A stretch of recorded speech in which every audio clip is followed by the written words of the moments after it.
Hello there, world.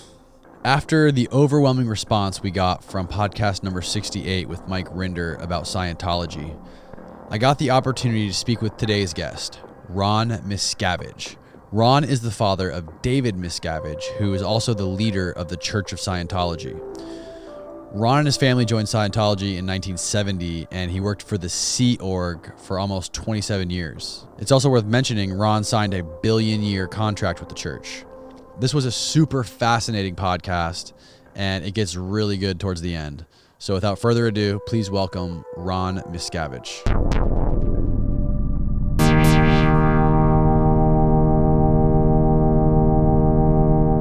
So who are you? I'm Ronald T. Miscavige. Ronald T. Miscavige. Good morning. Yeah, good morning. Are we on the air? Are we on the air already? Yeah, we're on the air, man.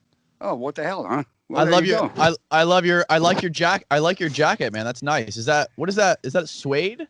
It's corduroy. It's a blast. It's a blast from the past. Listen, when I was a young man, growing up in the 50s, corduroy jackets were the thing. And I loved it because it's a little bit dressy, not too dressy, but it's comfortable. Yeah. Because it's just corduroy. It's not like a heavy material. So I found some online, and I got this is a maroon one. I got a moss green one and a navy blue one, and I love them. I use them for gigs, and sometimes you have lighting on a gig, and that lighting is a little bit hot unless they're using LED lights.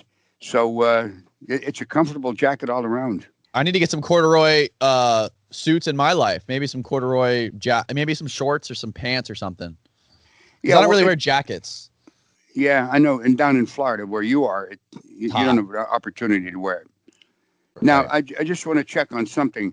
Does it look like I'm looking right at you because I am on the screen, but my camera? No, you're looking a little bit to the right of me.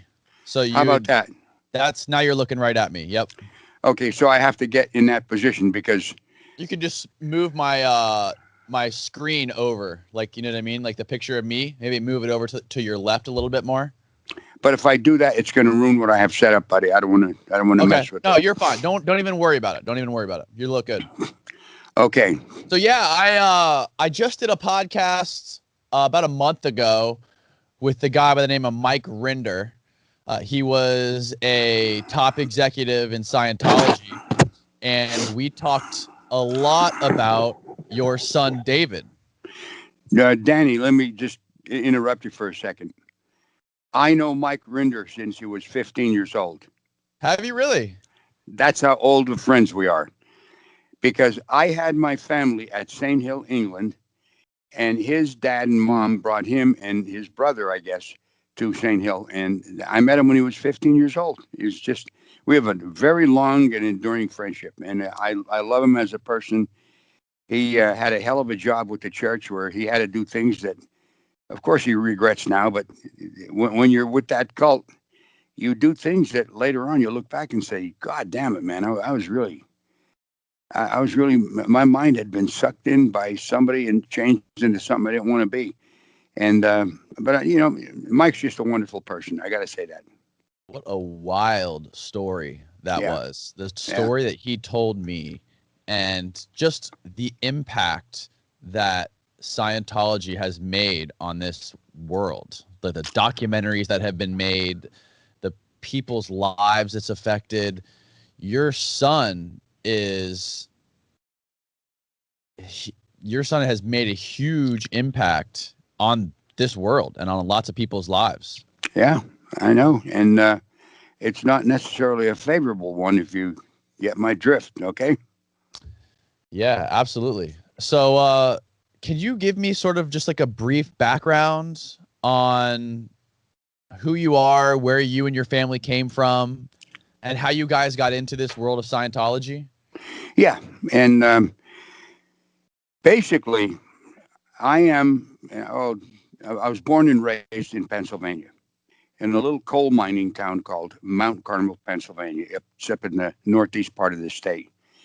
And it was a wonderful little town to grow up in. It was 1 mile square, exactly. Streets were laid out in checkerboard fashion. easy to get around.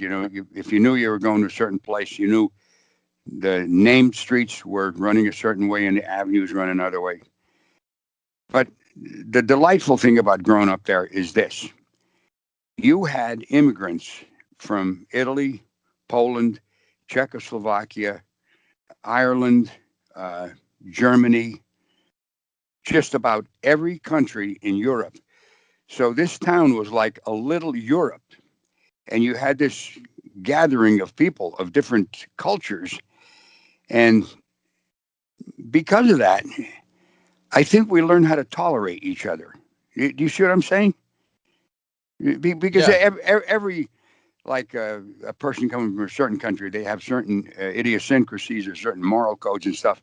But living with all these different types of people and different religions, as an example, uh, the Russians who were there went to a Greek Orthodox church, whereas the Italians, the Polish, and most of the people went to the Roman Catholic Church. Mm. A little bit different ceremony, but sometimes we'd go to each other's church to see what it was like. It was a lot of tolerance of a lot of things. And one of the best things about growing up there was when they had block parties. You know what a block party is, right? Yeah. People come there and they bring their favorite food and stuff. You would Right. have delicacies from all these different ethnic groups, and it was just out of this world. The town, you could have all the fun you wanted to have, and you could stretch the law as long as you didn't break it. Okay, so that's the type of raising I had. It was very laissez-faire. I'll be honest with you. And even then, I can remember going up into the attic of our house, and we had a 3-story house, and that last floor we kept winter clothes, and there was a library shelf there, and on that shelf was all these different books that my dad had gotten, and I used to go up there even as a little kid and pull books off the shelf, and I was always searching for something. I didn't know what I was searching for, but I was looking maybe for answers. I can remember pulling off a book called The Prophet by Gibran. Have you ever heard of that? No. Okay, it's a philosophical book that this guy wrote. And even at my young age, I got something out of it. Not a hell of a lot because I couldn't understand some of the words. But that search carried with me. It carried with me throughout my life. And when I was a young man, I got out of high school. And well, of course, I was a musician. I learned how to play a trumpet when I was 11 years old. And I was playing in bars for money when I was 13 years old. And I remember in those days, we played a 5-hour job. We got $2 an hour, so that was $10 for 5 hours of music. And in those days, you can go to J.C. Penney's and buy a pair of jeans for $1.50. So as a kid, it was good money for me. You know what I mean? And I got out of high school, and I didn't really know what I wanted to do. I was playing some gigs, and I finally met a Marine Corps recruiter right on the main street in my town. And after talking to him for about a half an hour, I decided I wanted to be a United States Marine. Well, I was only 17 years old, so my dad had a sign for me. So I can remember taking a recruiter up to my dad's insurance office. He had an insurance business. And we asked him to sign. He said, "Ronnie, are you sure you want to do this?" They're the first ones in. I said, "Yeah, Pop, I want to be a United States Marine." So I joined, and I'm not going to make this long story long because it's quite extensive. But I can remember going to Parris Island, South Carolina, where they had the boot camp. And the first night there was like a living nightmare. Hmm. I thought to myself, this is the worst goddamn mistake I've ever made in my life. Did you ever see the movie Full Metal Jacket? Of course. That is how boot camp is. That is not an exaggeration. Well, several months later, I'm graduating boot camp, and I thought to myself, I can make myself do anything. They turned me from an undisciplined civilian who had a hard time getting up in the morning into somebody who could discipline himself into doing anything he wanted to in life. And I'm going to tell you, that has helped me my entire life. And it probably in some way impelled me toward being able to join Scientology and stick it out as long as I did. I know that seemed like a little bit of a lengthy story, but that's what I was leading up to. Are you tracking with me so far? Yes, I am. I'm following you. Okay, now,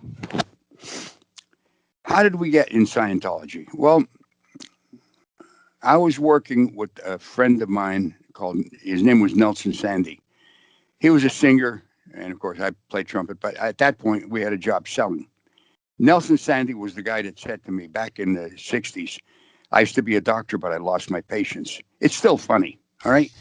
We come off the stage one time, we're playing a gig in Greenwood Lakes, New York, and we went over to the bar, and a guy came over and said, Nelson, you're a great singer. Can I buy you a drink? He said, no, but can I have the money? He was really fast on the uptake with a lot of shit like that, okay? So now, Nelson said to me one day, how would you like to make an extra $100,000 this year? And I said, hey, that's a great idea. What the hell are you talking about? He introduced me to a pyramid marketing scheme called Holiday Magic. Okay, I don't know if you ever heard that word before. Have you? Multi-level pyramid scheme? Yeah, well, Amway is that, if you know what I mean. Yeah, That's I what know what it is. Multi-level marketing is another word for it. Yeah, exactly. So now I got involved in it. Make a long story short, I got involved and I purchased products and I became a master distributor. And we used to have opportunity events where we would take people into a motel room and have a chalkboard up and tell them how this works and recruit people to do it. And that was the business. Teach people how they can get rich. Exactly, which actually is a bullshit story because the people who get rich are the people that started it. Right. Everybody else is bottom feeders. They're on top and they're making they're scraping the good stuff right off the top. So we're at this opportunity meeting and I am standing next to a girl who we're teamed up with. There's Nelson and myself and a girl, Kathy, and Jim Hearn was another guy. We became a part of a team, kind of a marketing team. She's talking to somebody, and I'm talking to another person. And this guy said to her, I'm a Scientologist. I said to the guy I was talking to, excuse me, I said, what is that? For whatever reason, the name rang a bell. Don't know why, but it rang a bell. But you had never heard it before. Nope. So I pinned him down for about a half an hour. And he told me all these things. And I was sucking it in like a sponge that you throw in the water, just sucking the water in. I'm thinking, what the hell is this, man? This sounds incredible to me. And he said, you can become more able. I says, well, I'm pretty able now. He says, well, do you think you could become more able? I said, yeah, everybody can become more able. He says, well, then to that degree, you're unable. Very tricky. That's very clever, So I thought, well, he's right. So I said, well, how do you mean? He said, well, there's things you can do. Like you never have to take another aspirin as long as you live. I said, what the hell are you talking about? So he gave me this little thing to do when you have a headache and it'll go away. I said, well, I don't have a headache right now, so I can't even try it out. But it intrigued me, I'll be honest with you. So now, maybe a week later, I'm driving down Route 130 in New Jersey. I raised my family in South Jersey, right across from Philadelphia, basically. I'm driving down Route 130, and I realized I have a headache. And he told me what to do. So I thought, okay, well, I'm going to try this out. I tried it out. My headache went away. I says, hey, I got to try this. Now, I started going to a place in Woodbury, New Jersey, where there's a guy by the name of Frank Ogle. He had a group, and he used to. Did it work? Did it work when you had the headache? It went away. It went away immediately, and it just blew me away. I thought, hey, wait a minute. Wow, what was it? What specifically was it that he told you to do? Well, I guess I should tell you, but I can tell you this. If it works, it'll work sometimes. Okay. But yeah. In other words, this may seem so stupid. You're going to say, are you joking? Here's what it is. He said, if you have a headache, go and look at yourself in a mirror and give the headache to the person in the mirror. And he said, I says, well, what if there's no mirror? He's okay. Well, maybe if you're out someplace and there's no mirror, get a mental image picture of yourself looking at a person in a mirror, at yourself in a mirror, and give your headache to the person in the mirror in the mental image picture. Whoa. That's what I did when I was driving my car. And I am telling you, and I'm telling you, this is not a puff piece for Scientology by any means, but this actually happened. I did that, and immediately, 1 second later, my headache was gone. Okay, Dang. I know it's when that happened. I thought, wait a minute, I got to check this out. I, That seems like a great thing to know. I think it seems like a great tool to use. well, I don't ever get headaches anymore, and I stopped getting headaches, I guess, in around that time.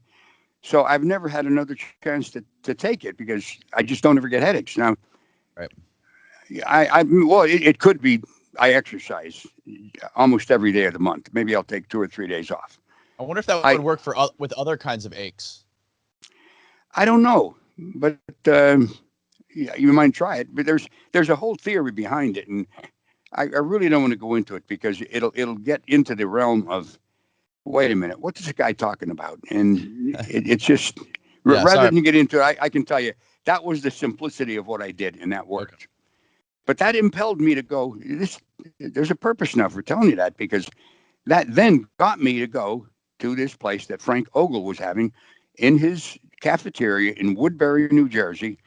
It was either on a Tuesday or a Wednesday night, and he'd get a whole bunch of people there, and he would say, "Now, tell me what you think about such and such, or what do you think about this?" And people would originate their answers, and then he'd tell you how you shouldn't think that way. That's not what Scientology is these days. But he would also do miniature courses like in communication. So I went there, I think, for about a month straight on like that's 4 Tuesdays or Wednesdays. And at the end of that, I figured, all right, well, I got the idea of it. And the whole idea of it is to try to be at cause in life instead of effect. And it improved my communication somewhat. So that was my first taste with Scientology. Now, let's backtrack to when David was born in 1960 on April 30th. He was born in a hospital in Lower Bucks County, Pennsylvania, which is just a little bit north of Philadelphia. And he was born with an asthmatic condition that was Mm. horrible. And I remember the day he was born, and he's a twin sister, Denise. These two beautiful babies were born, and I just, I felt this overwhelming love for you. Have a child. You told me this when we were talking about this. Yeah. There's that feeling that you have toward this new person coming into life, and unless you've had children, you don't know what it's like. But to a social person like yourself or myself, it's a moment. I think. Now his asthmatic condition was terrible. He would turn blue trying to catch his breath, and I was at my wits' end trying to figure out something I could do to help him. I would take him to a pediatrician, and the pediatrician would give him a shot of adrenaline, and that would bring him back to where he could breathe regularly. But Mm. I tried all kinds of oddball ideas. I mean, Did you get him an inhaler? of course we had all that stuff, but boy, when it hits, it's just it's a hell of a thing getting him out of it. I'll tell you what I did one time because I didn't know what to do, and I'd try everything. It was the winter time, and he had this attack coming on, and he was right in it where you can't breathe out. You can take it in, but you just can't seem to get your breath out. So I took him upstairs. I took him in the bathroom. I took off all of his clothes. I took off all of mine. I actually did this, so I'm going to tell you, this is how desperate I was. I stepped in the shower. We had a stand-up shower there, and I put the water on warm. I'm holding him in my arms, and I said, David, listen, kid, I'm not doing this to hurt you because I'm with you. So here we go. I turned off the hot water, and that fucking cold water came out like ice cubes. Hit both of us. We both started going. I took him out, rubbed him down with a Turkish towel. He was over the asthmatic attack. That's the Wow. kind of shit that I used to have to do to get him out of it. Okay. And How there old were was he at the times, time? a little kid, maybe 7 or 8 years old, something like that, 6 years old. Jeez. Anyway, and another thing I did is this. I used to take him in the garage. I had weights out in the garage, and I'd make him lift weights if he started coming on. And sometimes it would work. Other times, if it was too much. Do you think it was like the fact that you were kind of shocking him with something like that, like lifting weights or getting, freezing to death in the shower, kind of just get your mind off what's going on inside your body? Well, it takes your attention off the other thing, and it puts your attention on the fact. Mind you, I didn't stand him in there. I held him in my arms, so we both got that. And those fucking ice cubes coming out of that shower. Oh I yeah. mean, Philly is cold in the wintertime, and that water was probably just a degree above freezing, No, I'll tell you where I got the idea. And goddamn, this is like, okay, well, we're going this direction because this is all leading to a point, though, okay? Yeah. Okay, now, I'm in the Marine Corps. And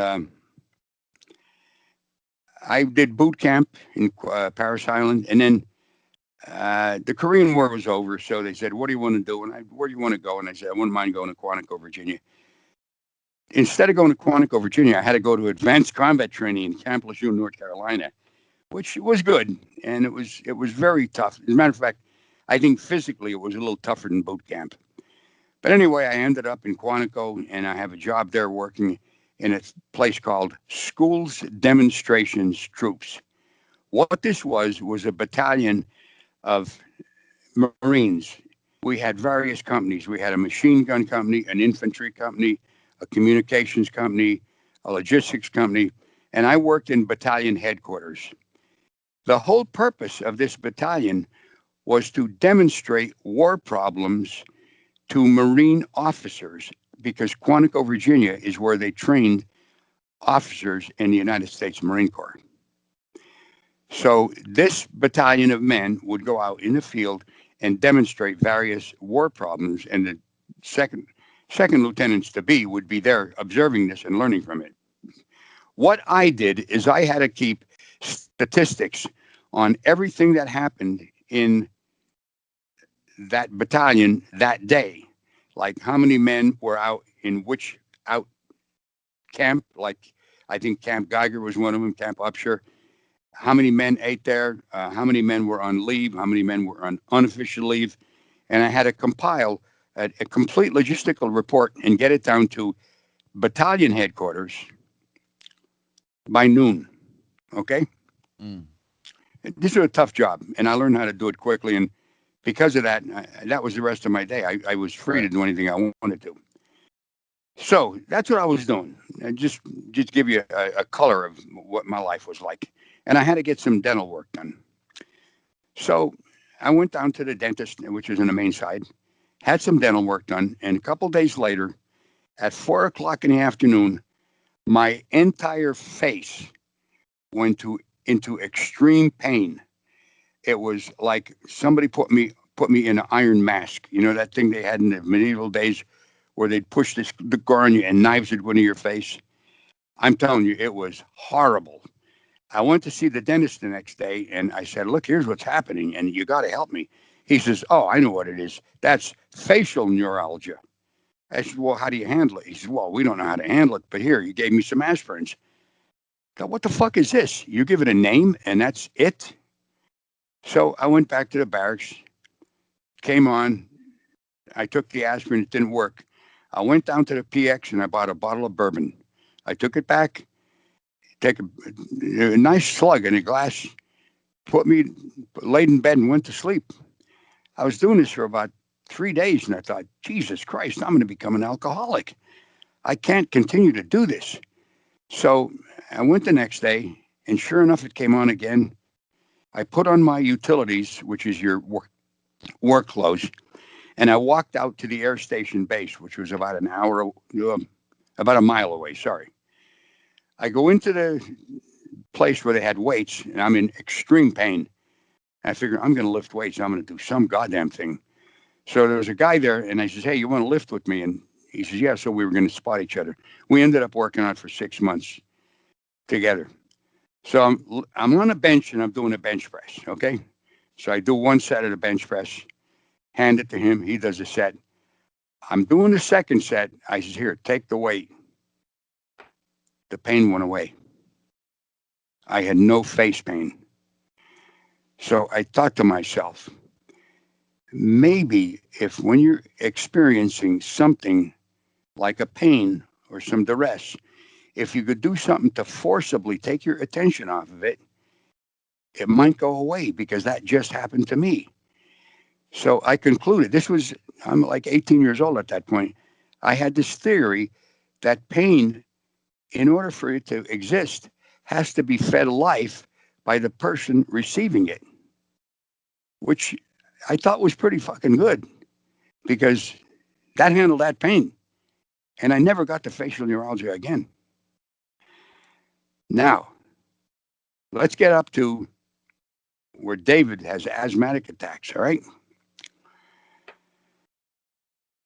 Frank Ogle gave what is called auditing sessions. Are you familiar with that term? Yeah, auditing. So it's kind of like a lie detector test they put you through, and they ask you questions. Yeah. Well, you use an e-meter, which is like Right. a lie detector, Right. but it's counseling, okay? They hook you up to this electronic thing, and you hold these two like metal rods or whatever, and they ask you questions. Exactly. That's exactly what it is. I think most of the audience watching this probably knows about it if they've seen, other Scientology programs. But anyway, I thought, you know what? I'm going to see if Frank Ogle can give David one of these sessions, and maybe, just maybe, somehow it'll work like my lifting weights got my attention off it. Maybe this auditing session can take his attention off of it. So I take David down, and he meets Frank Ogle, and I said, Frank, there you go. You think you can help him? He says, well, we're going to sure try. He takes him in a room. About 45 minutes later, David walks out. He's smiling. He's bright. I say, what happened? He says, Dad, I'm handled. He says, you're kidding me. He says, no. He says, I'm handled. Now, that was a moment for me, because he never had another severe attack as a child. He would get asthmatic attacks, but they were never as severe as they were before Frank Ogle took him in for that auditing session. Now, how can an auditing session have that kind of effect on you? How much do you think the mind has to do with how you feel and think and are? 100% of everything. Okay, well, that's exactly what you address when you go into these. Listen, before I go any further, I'm not advising people to join Scientology, okay? Because there is some good to it, but the bad far outweighs the good. I am telling you. There are beginning courses that you do, like the communication course. I will tell you, I've benefited from that ever since the first day I took it. But Right, you started getting into the other stuff, and it turns into horseshit, and then you're going to be out a lot of money, and you're going to have your family disconnected from you and your friends if you talk out against them. So believe me, when I'm there's a lot of wacky shit, like, worshiping a galactic overlord Xenu, that once you get into the depths of it, like we'll cover this later in this podcast. But the beginning part of it, the part of Scientology that hooks you, there's a lot of benefit to it. There's a lot of, eliminating your demons, getting rid of all the negative influences in your life, getting shit done. I'll tell you, you're right. This is the hook. That beginning is the hook, and I'll show you how that works then, all right? But let's get back to David now, okay? So now, never had another severe attack. At that point, I decided I'm going to get my whole family in this. So you think the auditing session taught him how to use his mind in a different way? No, it doesn't teach you that. But probably what happened is this. It gets you to realize that you had something, if not everything, to do with the position that you're in. Mm-hmm. As an example, let's try a little analogy here. A guy's living in a swamp, and every year he gets swamp fever. And maybe about once or twice every 2 years, he gets bitten by a snake. And he makes it to the doctor to get the snake poison taken out, and he lives. Now, Scientology is not going to teach you how to cure yourself of snake bites or swamp fever, but it might get you to realize, why did you move to the swamp in the first place? You see what I'm saying? Why Yes. did you put yourself in harm's way? That might not be a correct analogy for what happened with David, but I'm telling you, it gets you to come to more of a causative point as to what you have to do with what's ailing you or what's troubling you or some physical things. Look, this is no bullshit. That beginning stuff helps a lot of people, but it does this. You do the communication course and you think, man, this is great. This, I can communicate better. I know the anatomy of a communication. And what if it goes awry? I know how to fix it. I can handle life better. I can get along better with my wife, other people. So you think, man, this is good stuff. In other words, you're starting to gain confidence in it, right? Another thing comes along. Maybe you receive beginning counseling or auditing, and you come to realize some things as to how come you felt bad about a certain person or why you feel bad about yourself. And you think, this is good. You're gaining confidence. Mm-hmm. You're gaining confidence. Now something comes along and they present a fact to you that doesn't quite seem to make sense. And you think, well, this doesn't seem to make sense, but I'll accept it because everything so far has been good. The hook is in. You're saying that. Because there's things that worked. You knew they worked. You applied them. They help you in life. Now you're presented with something that is a little bit off the mark, but you think, well, it doesn't quite make sense, but I'll accept it because everything so far has been true. Because now you're a believer. And at that point, you're susceptible to believing everything and anything they tell you because you've made up your mind in the first part that it's all good. So it must be all good all the way. Maybe I don't understand it exactly. Maybe there's something about it that I'll learn later on, but I'll accept it. So you're And saying this, all of the self-help stuff in the beginning, the stuff that teaches you to be better at communicating, and better at using your mind to overcome your situations, better, it helps you to make better decisions in your life. That is sort of like the peanut butter that helps you swallow the pill of what comes later. yes, and I'll tell you this. If you just, well, you shouldn't say all the things that you get, but I'd say most of them. I can't think of what wouldn't be good, but I'd rather give it a percentage rather than saying 100%. But the early part is good. That's in my experience. And I can tell you just from my experience because it helped me. But that's to my detriment because then hooked me into thinking everything was going to be good. Mm-hmm. You see what I'm saying?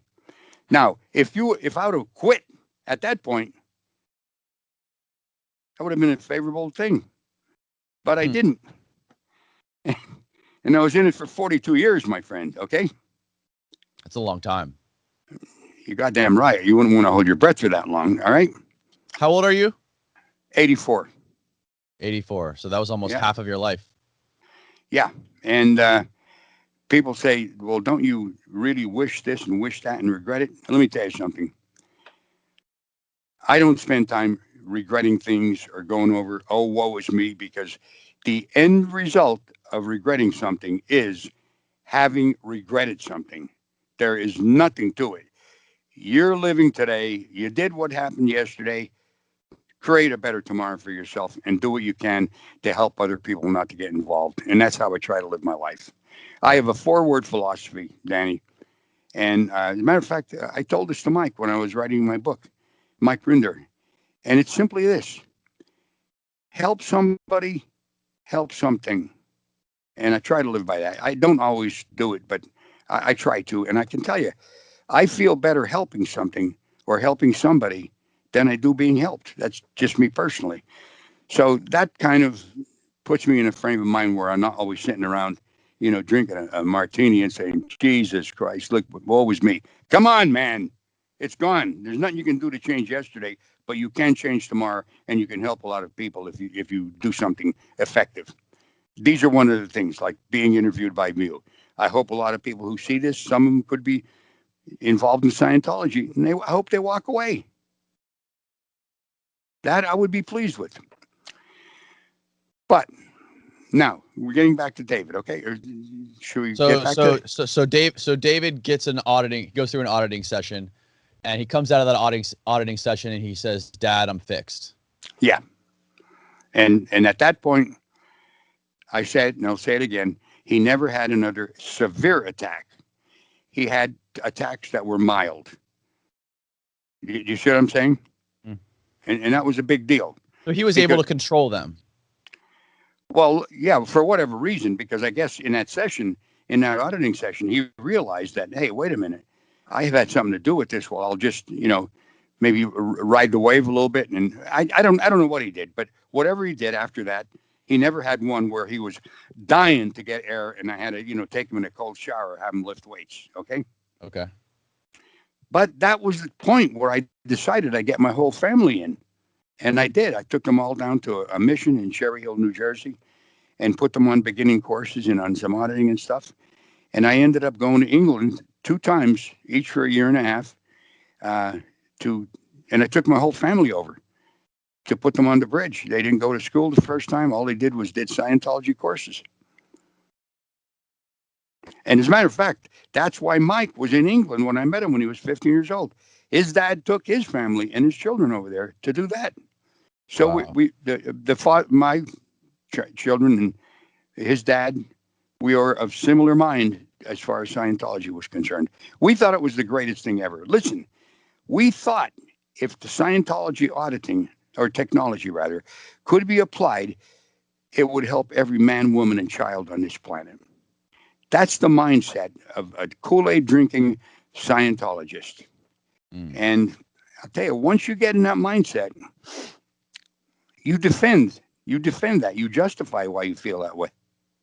You become arrogant. You think you're smarter than the WOG, which is a person who doesn't know Scientology, who's not in.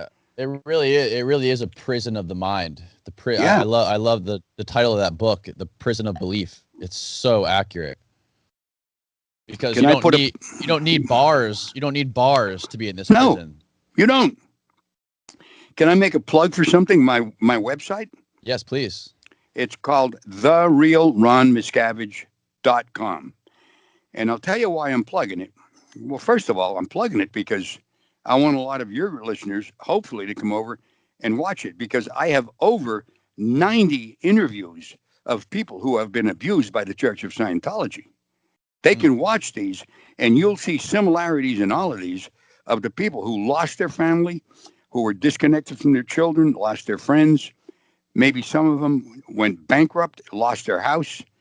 So it's worth watching, and it's also worth watching because there's a situation that happened when I had 2 private investigators following me, and that entire interrogation with the West Dallas police is on that website. You can listen to that entire investigatory questioning that the West Dallas police gave the private investigators who were following me.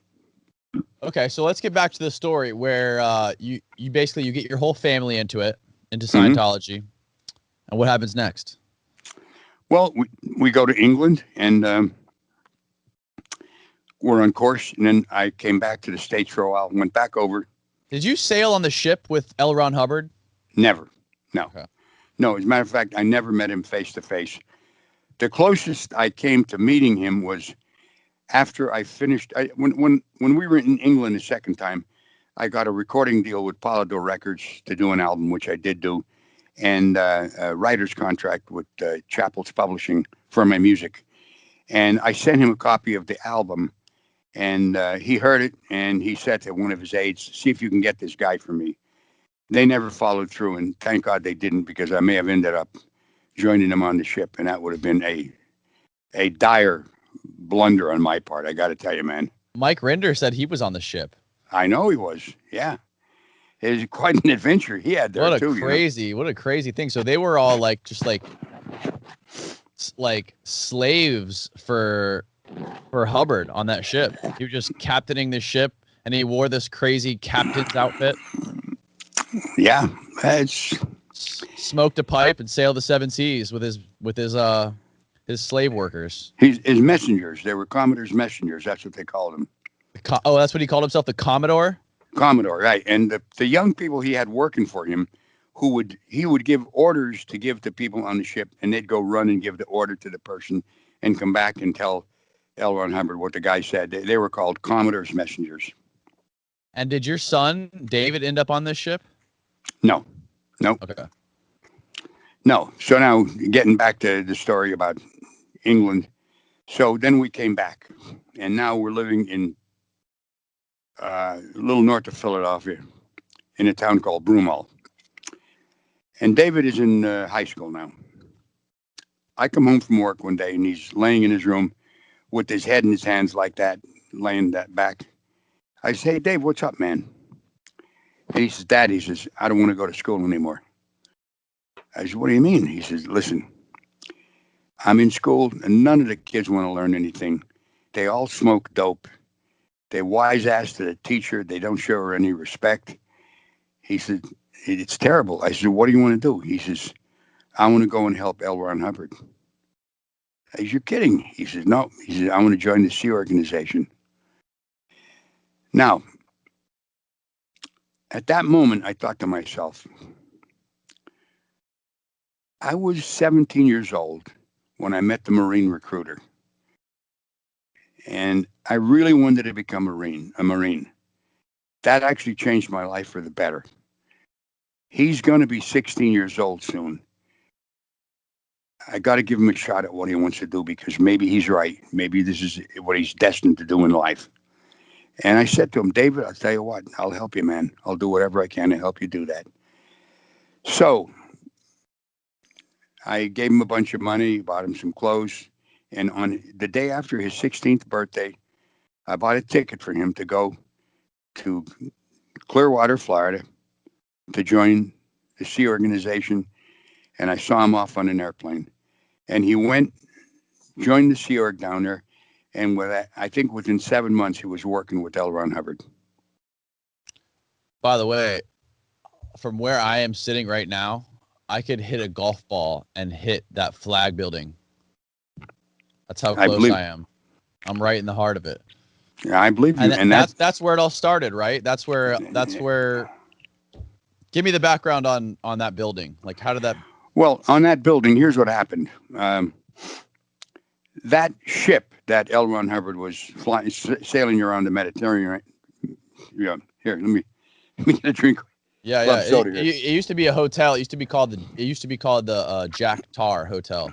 Right. Now here, the ship that L. Ron Hubbard was on in the Mediterranean was called the Apollo. They were running out of ports to go to, because apparently the CIA was onto them. And if you're out in the open sea, you can't just snatch anybody. Once they land at a port, if you have reason and warrants, you can grab them then. So they decided to sail across the Atlantic and go to the States and go on land. So they sailed across, and they bought that hotel. I think it was called under the name of United Churches or something. It was an under-the-table deal for cash. They didn't say it's Scientology buying it, but they bought that hotel thing on the pretext that they were a church organization. And that's how they got started there, and at that hotel. It was a lie, a complete lie that they told in order to get it. So he was originally sailing the Apollo in international waters to avoid indictments or avoid. Yeah. Okay. Yeah. Because he already owed tons of money to the IRS. I don't know if that was it, other than maybe, but yeah, probably because they had no tax exemption, right. And he was making tons of money. I mean, he would get like suitcases full of cash delivered to the ship to him, and that would go into bank accounts and Swiss bank accounts, and yeah, it was an operation. So they're after him for many things, which I can't specifically tell you. I'm not privy to that, so I'm not going to make up something. But he was on the lam. Okay, let's put it that way. So once David flew out to Clearwater and started working at that main headquarters over there, obviously he started climbing the ladder, right? Yes. And what happened? Well, at that point, L. Ron Hubbard was in California, and in a place close to Palm Springs, Mm-hmm.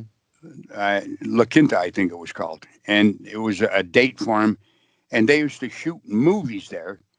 They made these movies because L. Ron Hubbard felt that people in society were going illiterate. The education was not that good. They didn't understand the written word as good as they could. So he decided to shoot movies to make points about applying his technical points to other people to make them better. If you see a movie on how to do something, it's monkey see, monkey do. You follow me? Yeah.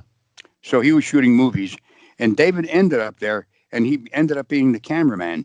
He would shoot the actual movies with L. Ron Hubbard on the set. Wow. Oh yeah, and that happened in a short time. He did start climbing the ladder. There's no two ways about it, and just got himself into a more powerful position where he was what's called the action chief, and that would be a person who would send out Sea organization members on missions. Like you, if you would go to an organization that was not doing well, you'd go there with mission orders and you'd implement those. You'd usually have two people at least, and he would run these people. He'd give them the orders. They'd send back reports, and based on what he got back, he'd give them further orders to do, which was quite a position of power. You see this as the longer he's in now, he's achieving more power. Mm. Is he making good money doing this? No, I mean, as a Sea Org member, like when I joined in 1985, we were getting $30 a week. $30 a week. $30 a week, mind you. You got your room and board, you got uniforms, you got fed. But yeah, that's what we got. And then some years later, it was bumped up to $50 a week. But many weeks, you didn't get paid if the organization didn't make enough money or somebody fucked up within the organization. Everybody would pay. There was a girl who went to, I'll give you an example of that precisely. She goes to an event up in Northern California, and she didn't buy, she rented these fake bushes to put up like a wall around where the event was going on. That turned out to be bad publicity. So she was made responsible for paying what it cost to rent those bushes, which was thousands of dollars. What happened? Everybody in the organization didn't get paid that week because of her screw up. Jesus. I know it's insane. And I'm gracious when I say that it's insane. You know, it's really like lunatics on steroids. Come on, man. Yeah. And everybody pays for the one person screwing up. It would be like in society, if somebody stole a car, everybody in town had to chip in and pay for the car that the thief stole. The thief wouldn't go to jail. Everybody was punished. Don't try to make sense out of it because it doesn't make sense. Right. If you know it's nuts, you understand what I just said to you. So now, So what is? Sorry. What does it mean? What is the Sea Org, and how do you join it? Okay, the Sea organization is actually you could call it a fraternity or a brotherhood. Let me give you a comparable to the Sea organization. Okay, so we can look at it on something that you do understand something about. Let's say the Catholic Church. Okay, the Catholic Church has parishioners. That's people who go to Mass and they receive sacraments and whatever they do, okay? That would be the same thing as Scientology public, who goes into an organization to receive auditing or do courses, okay? Then they have priests that run those parishes, okay? In Scientology, you would have staff members running those lower grade churches. That would be staff members that would be comparable to the priests, okay? But then within that framework, let's say in Los Angeles, you would have LA Day, Los Angeles Day organization. That would be like a priest, run by priests, not necessarily Sea organization, but contracted staff members for 2.5 or 5 years. Okay? You with me on this so far? Yes. Okay. Now, while you're there, you would have an advanced organization, which would be some place where you'd go to advanced Scientology spiritual technology. That would be run by C organizations, which are people who sign a billion-year contract to keep on forwarding L. Ron Hubbard's works across the universe. Okay? Yeah. That's the C organization, and that would be comparable to, let's say, you would have let's say in Pennsylvania, there's the head. I think it's I don't know the word now. I can't think of it. Where you have bishops. That these guys would be like bishops running churches. Right. But now the people at the main headquarters up in Hemet, California, they would be like the cardinals in Rome. Okay, that makes sense. Do you see that, how that works? In other words, people who are public parishioners in the church, that would be public Scientologists. Lower level things, that would be run by priests, which would be comparable to the staff members at those lower. And going up until you gain more power. And the top end would be like the cardinals in Rome. And David would be likened to the Pope. Now, do all these people sign these billion-year contracts? Every C organization member does. A staff member at a lower level organization signs a 2.5 or a 5-year contract. In addition to the billion-year contract? No, they don't sign the billion years. Okay. Staff members would be like the priests in the local church. It's only 2.5 or 5 years. Okay. But that's also a place that's considered a feeding ground for Sea Org recruiters to grab people from there to get them to sign the billion-year contract. Does anybody challenge it? Like, does anyone like, let me get my lawyer to review this? Never. No, it's all done under duress. I mean, people come over and spend hours. Listen, Dan, I used to recruit people for the Sea Org. I used to recruit people to do this. I used to do videos telling people about the gains that they would get from listening to L. Ron Hubbard's lectures. I did all those things. I'm not talking about something I read in a fucking book. I did it. I understand the state of mind. I understand. You said earlier in talking with me, you don't need bars. You just have to have a prison of your own mind. Mm-hmm. And you do this.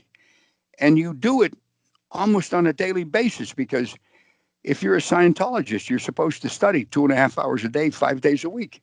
And basically what you're going into is just going in and telling yourself these things, and you're indoctrinating yourself. You are building your own prison in your own mind on your time. And if you're a public Scientologist, you're paying for it. Yeah. It's the cleverest scam that could ever possibly be run. How many people at this time, when David first got in and we started climbing the ladder, how many people were in Scientology? How many like active members were there? What do you think?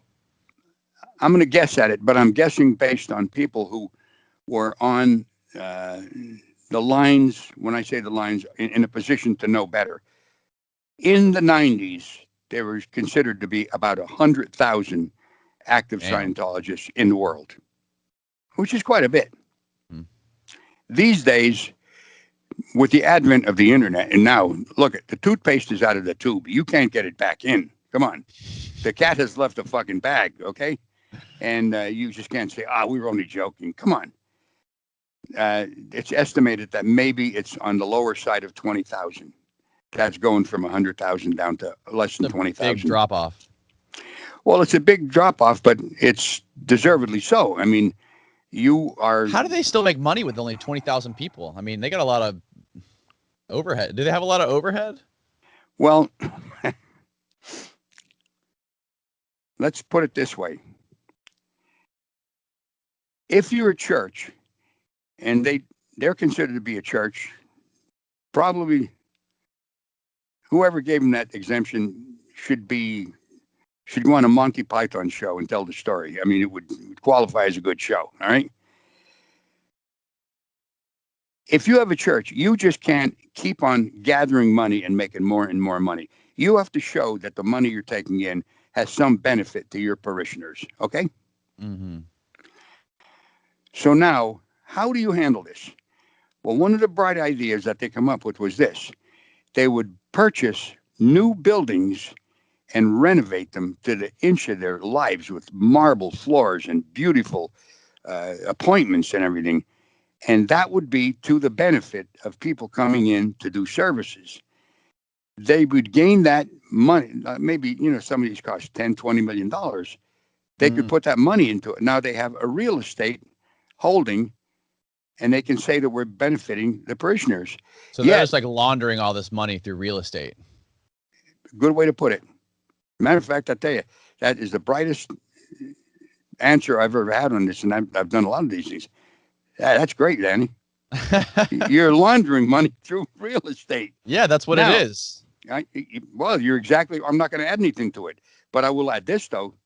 You know what's in those places? Absolutely nothing, right? Air. Right.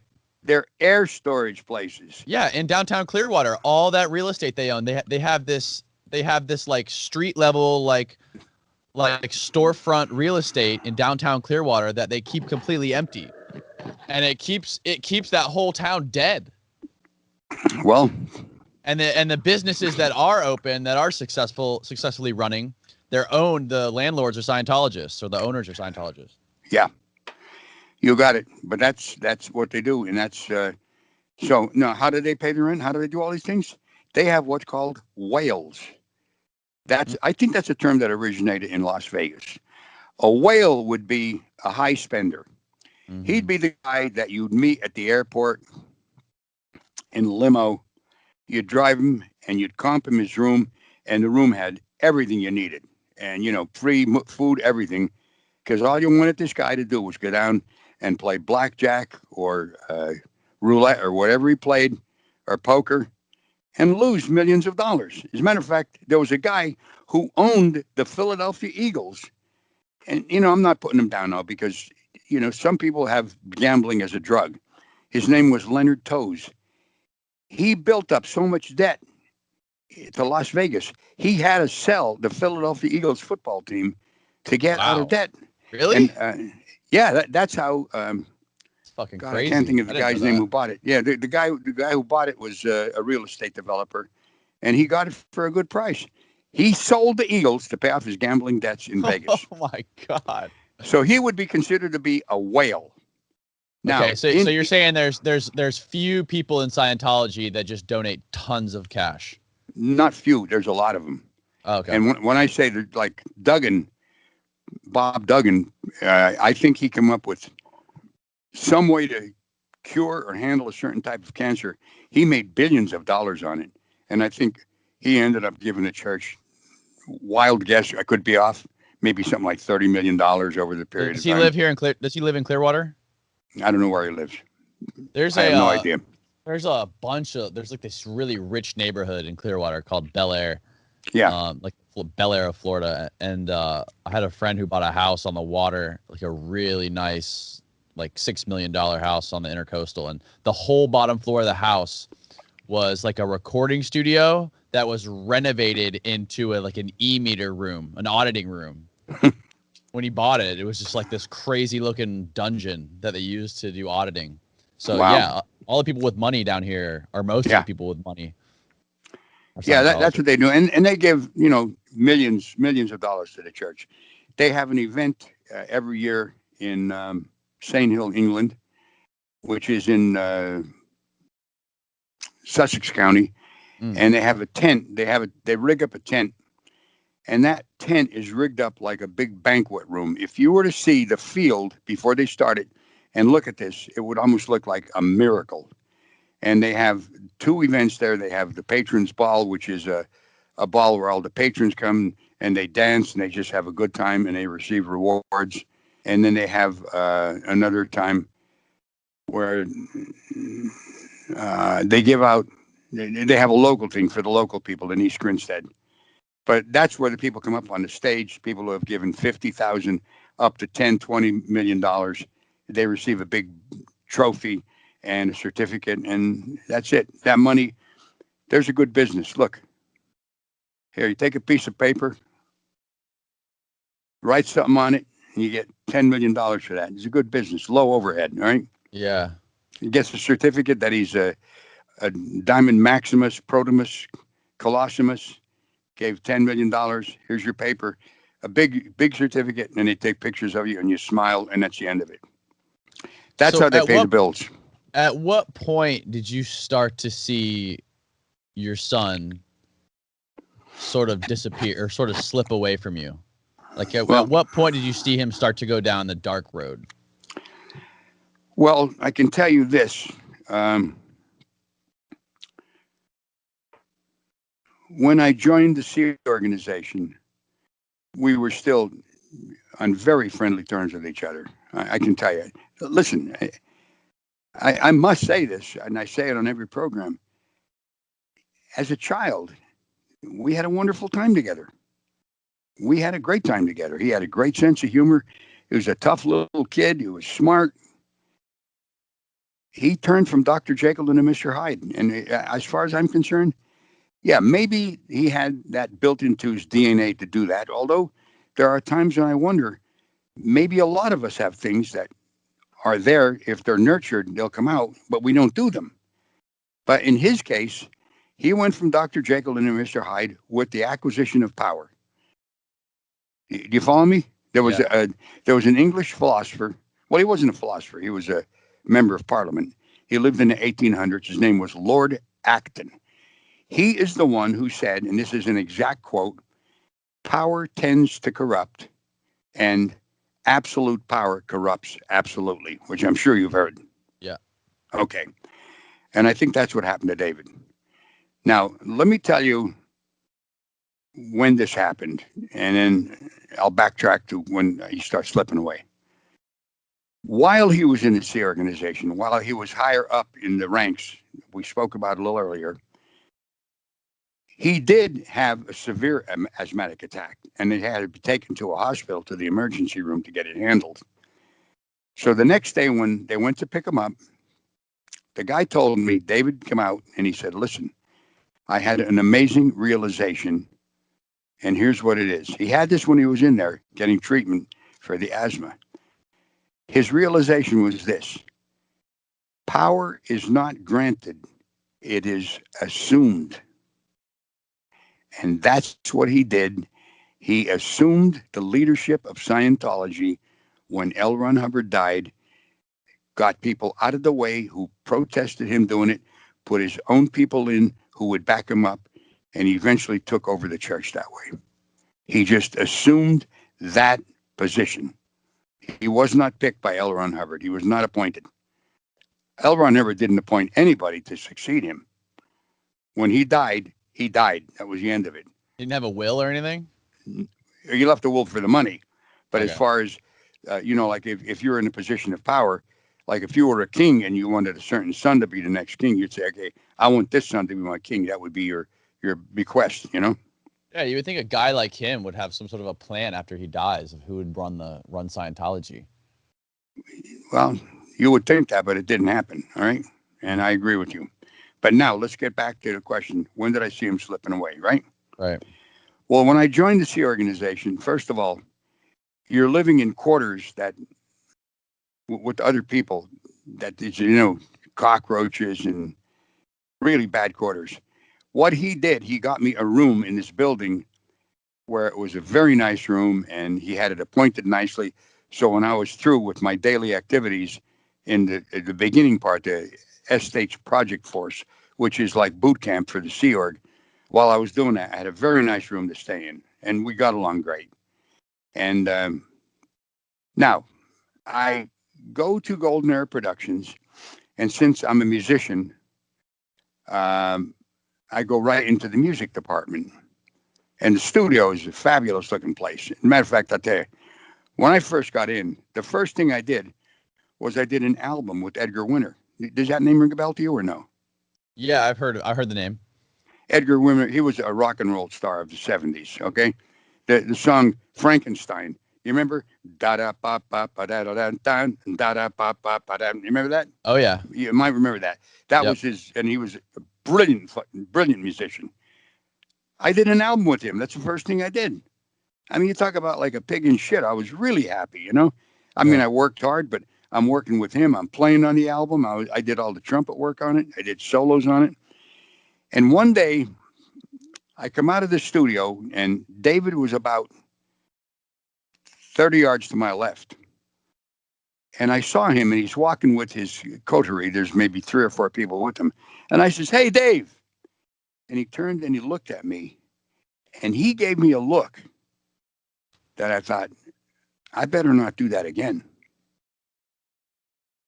And that little bit of a hint there was a harbinger of things to come. Okay.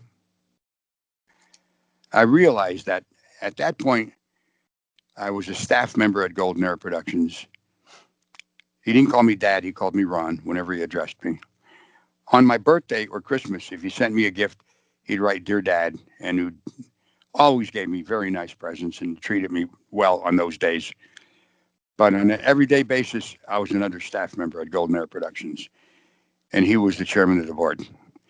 When his power hit high gear or supersonic speed, it was the night that he announced that we had tax exemption from the Internal Revenue Service, and that was done at the sports arena in LA. And that was, he shot up in the ranks.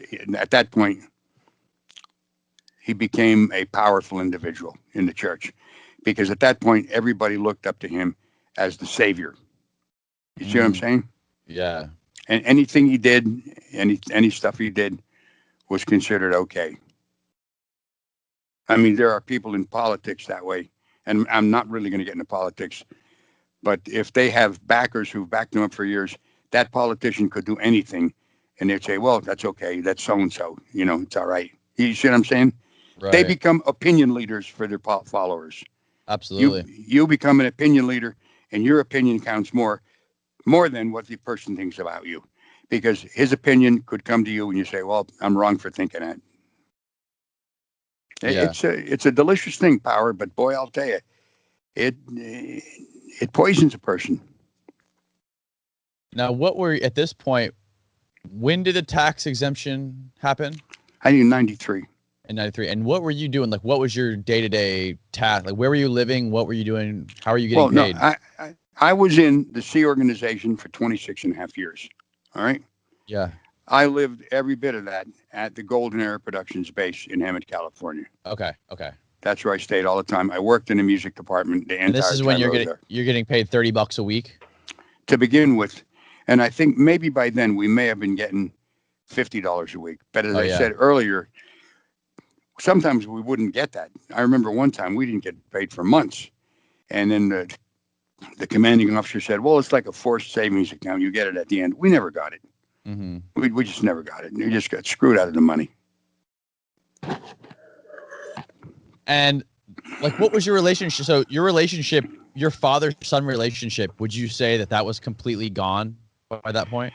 Not completely gone, but it was only on occasion that we had that. It, on a day-to-day basis, if you come in to see me, and I worked with a guy by the name of Peter Schless, it was all business. It was not father and son at all. Not even a little bit. But like, there would be times maybe when we were on a break from lunch, and he'd come over, because he sometimes would be in an office near where we had lunch. He would come over to where I was and just sit down and shoot the breeze with me, and that was father and son type of thing with me and Becky, my wife. But it become fewer and fewer. And I'll tell you truthfully, what I longed for anything more than presence or anything was that he would communicate with me more. Sometimes he'd come to the base and be there for 2 or 3 weeks, and he wouldn't even call me. Yeah. You know, just to say hello, Dad. And that was how it was. Yeah, that's sad, man. Yeah, it is. And look, I'll tell you what else is sad. Look, my daughter Denise, my daughter Lori, Are they still in they're Scientology? Absolutely. Their children, they're all in. Their children have children. I've never met those grandchildren. The only ones I'm in communication with is my son, Ronnie, who, by the way, had celebrated a birthday today. I played happy birthday for him on the piano I have in this room. Today's whose And birthday? my son, Ronnie.